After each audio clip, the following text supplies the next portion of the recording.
Investment সকল টার্নওভারে ইম্প্যারালাল একটা bank ছিল। সবগুলা সরকারি ব্যাংক মিলেও তার সমতুল্য ছিল না। কিন্তু তখন বয়ান বানাতেন একজন বিশেষ অর্থনীতিবিদ ডক্টর আবুল বারাকাত।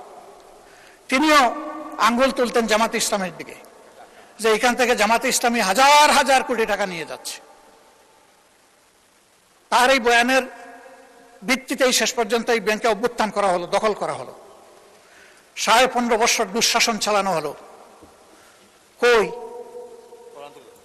প্রমাণ কোথায়? 15.5 বছর তো না। এখনো আবার একই তালে যদি কথা বলা হয়, আমি বলবো আমরা কি আবার সেকেন্ড আবুল বারাকাত হতে যাচ্ছি?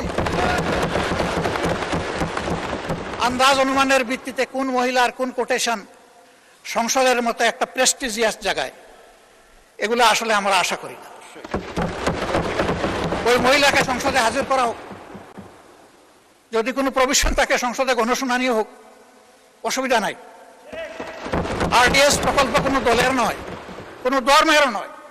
আমি নিজে বোর্ডে ছিলাম, আমি জানি এখানে বিভিন্ন ধর্মের মানুষ এখান থেকে বেনিফিশিয়ারি। এখানে দল ধর্ম দেখা হয় না, এখানে টার্গেট গ্রুপকে প্রাধান্য দেওয়া হয়। উনি কত 11,000 কোটি টাকার একটা রেফারেন্স দিয়েছেন। কে নিয়েছে এটা? আমি